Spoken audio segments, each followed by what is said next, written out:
चलिए आगे बढ़ते हैं आज की अगली स्टोरी पर। क्या अमेरिकी पावर सेंटर अपनी एक्सिस से खिसक रहा है? सवाल इसलिए क्योंकि 9 साल बाद ट्रंप अब चीन की यात्रा पर जा रहे हैं। दुनिया इसे एक ऐतिहासिक दौरे की तरह देख रही है, लेकिन हकीकत कुछ और ही है। ईरान के साथ उलझे ट्रंप क्या अब चीन की शर्तों पर काम करने को मजबूर हैं? क्या ट्रंप के लिए यह दौरा कूटनीतिक जीत है या फिर चीन के सामने सरेंडर? तो ये इस वक्त की सबसे बड़ी खबर। सबसे पहले आपको बता देता हूं, अमेरिकी राष्ट्रपति ट्रंप अगले महीने 2 दिनों के चीन के दौरे पर बीजिंग जा रहे हैं। 14-15 मई को यह दौरा हो सकता है राष्ट्रपति ट्रंप का। बीजिंग में चीन के राष्ट्रपति शी जिनपिंग से उनकी मुलाकात होगी 9 साल बाद। जी हां, 9 साल के बाद किसी अमेरिकी राष्ट्रपति का ये चीन का औपचारिक दौरा है। नवंबर 2017 में अमेरिका के राष्ट्रपति के तौर पर ट्रंप ने ही बीजिंग का आखिरी बार दौरा किया था।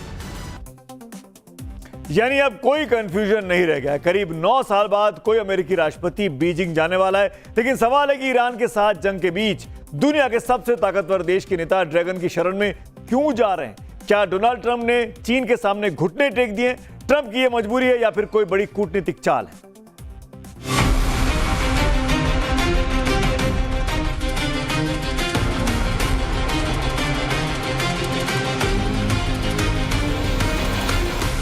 अमेरिकी राष्ट्रपति ट्रंप ने दावा किया है कि होर्मुज स्ट्रेट को वो परमानेंट खोल रहे हैं और इसमें चीन उनकी मदद कर रहा है। ट्रंप का कहना है चीन बहुत खुश है, लेकिन सवाल यह है कि क्या चीन सच में इतना खुश है? क्या ये ट्रंप का एक सेफ एग्जिट प्लान है? सवालों का जवाब मिलेगा। पहले सुनिए किस तरह ट्रंप इन दिनों चीन के राष्ट्रपति शी जिनपिंग के लिए तारीफों के पुल बांध रहे हैं। दुनिया भर में ईरान जंग को लेकर अमेरिका की हो रही फजीहत के बाद अब ट्रंप उसी चीन के आगे सरेंडर मुद्रा में है जो चीन होर्मुज संकट को लेकर अमेरिका को कई बार लाल आंख दिखा चुका है। लेकिन अब ट्रंप तमाम गिले शिकवे के बाद बीजिंग जाकर जिनपिंग से गले मिलने की इच्छा जाहिर कर रहे हैं। साथ में बेटे एरिक ट्रंप को भी ले जा रहे हैं। जाहिर है ये सिर्फ एक राजकीय दौरा नहीं है, बल्कि एक बड़ा मैसेज है। जब ट्रंप कहते हैं कि शी जिनपिंग उन्हें गले लगा लेंगे, तो ये कूटनीति की भाषा है या फिर सरेंडर की गवाही? एक्सपर्ट्स मान रहे हैं कि ईरान पर जो दबाव अमेरिका नहीं डाल पाया, वो अब चीन के जरिए डालने की कोशिश हो रही है। इधर ट्रंप चीन को मनाने में लगे हैं, उधर बीजिंग में चीन का दरबार सजा है। स्पेन, यूएई और रूस के नेताओं के साथ शी जिनपिंग की मुलाकातें बता रही है कि चीन अमेरिका विरोधी ताकतों का नया सेंटर बन रहा है। जाहिर है होर्मुज की जंग अब सिर्फ तेल की लड़ाई नहीं रही, ये सुपर पावर की रेस बन गई है। अगर चीन ने ईरान को हथियार नहीं दिए तो ट्रंप जीत जाएंगे, लेकिन अगर चीन ने इस मौके का फायदा उठाकर अमेरिका को अपनी शर्तों पर झुका दिया तो इतिहास इसे ट्रंप के सबसे बड़े सरेंडर के रूप में याद रखेगा। और अब बड़ी खबर मॉस्को से आ रही है। इस वक्त की बड़ी खबर है, रूस के प्रेसिडेंट ऑफिस क्रेमलिन ने इस बात पर मुहर लगा दी कि राष्ट्रपति व्लादिमीर पुतिन जल्द चीन का दौरा करने वाले हैं। क्रेमलिन ने चीन को प्रायोरिटी स्ट्रेटेजिक पार्टनर यानी प्राथमिक रणनीतिक साझेदार बताया है।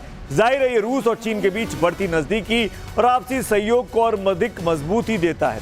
सुनिए पुतिन के इस दौरे को लेकर क्या कह रहे हैं क्रेमलिन स्पोक्सपर्सन दिमित्री पेस्कॉव।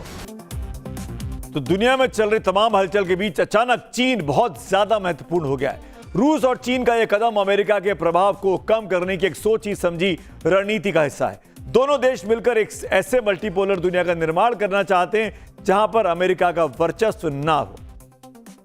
बड़ी खबर वॉशिंगटन से इस वक्त आ रही है। ईरान को अमेरिका का बड़ा अल्टीमेटम अब दिया गया है। न्यूक्लियर हथियार पर अमेरिकी रक्षा मंत्री की चेतावनी है। पीट हेग्सेथ ने एक बार फिर चेतावनी देते हुए कहा, ईरान न्यूक्लियर प्रोग्राम पर जल्द समझौता करे, नहीं तो फिर हमले के लिए तैयार रहे।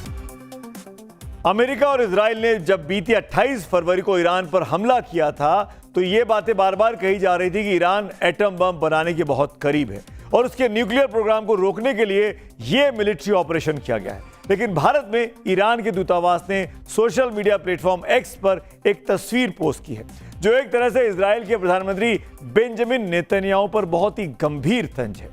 ईरान इसमें यह बताने की कोशिश कर रहा है कि किस तरह पिछले 30 साल से नेतन्याहू की ओर से बार बार दावा किया गया कि ईरान एटम बम बनाने से सिर्फ 2 हफ्ते की दूरी पर है।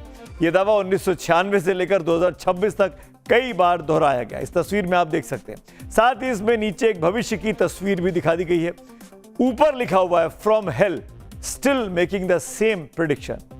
ये भले ही सटायरिकल पोस्ट है लेकिन मायने इसके बहुत बड़े हैं।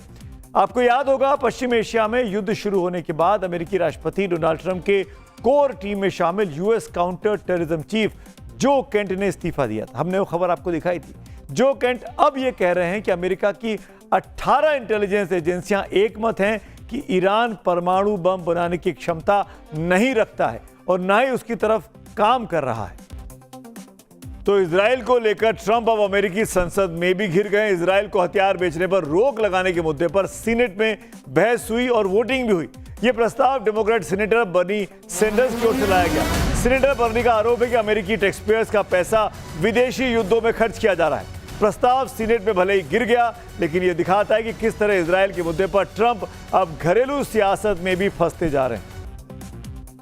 इजराइल के खिलाफ तुर्की के राष्ट्रपति एर्दोगान का अब तक का एक और तीखा हमला सामने आया है। एर्दोगान ने इजराइल को बच्चों का हत्यारा करार दिया, साथ ही साफ साफ चेतावनी दी कि तुर्की को कोई धमकाने की कोशिश ना करे। दुनिया में मची इस उठापटक के बीच अब बात उस मुल्क की जो खुद तो बैठा है बारूद के ढेर पर, लेकिन इन दिनों शांति के कबूतर उड़ाने का उसको शौक हो गया। जी अब बात मैं पाकिस्तान की कर रहा हूं। अमेरिका और ईरान के बीच संघर्ष का समाधान निकालने की इस्लामाबाद की कोशिशों के तहत पाकिस्तानी सेना के प्रमुख field marshal Asim Munir Tehran में हैं। पाकिस्तानी सेना की इंटर सर्विसेज पब्लिक रिलेशंस ने एक बयान में कहा कि मुनीर उस डेलीगेशन को लीड कर रहे हैं जिसमें गृह मंत्री मोहसिन नकवी भी शामिल हैं। तेहरान एयरपोर्ट पर ईरान के विदेश मंत्री अब्बास अरागची ने मुनीर का स्वागत किया। यह दौरा ऐसे समय में हुआ जब पाकिस्तान के प्रधानमंत्री शहबाज शरीफ सऊदी अरब, कतर और तुर्की की यात्रा पर हैं। शहबाज शरीफ ने जेद्दा में सऊदी क्राउन प्रिंस मोहम्मद बिन सलमान से मुलाकात की है। बताया गया कि इस दौरान में शहबाज ने अमेरिका ईरान के बीच बातचीत को आगे बढ़ाने पर जोर दिया। इन दिनों पाकिस्तान भले ही पूरी दुनिया में ढिंढोरा पीटने में लगा हो कि उसने ईरान अमेरिका का युद्ध रुकवा दिया, लेकिन मुनीर और शहबाज शरीफ की हैसियत ट्रंप के पोस्टमैन से ज्यादा नहीं दिखती। और अब वक्त है आखिर में पब्लिक व्यू का। शांतनु गोस्वामी क्या लिखते हैं यूएस चाइना पर?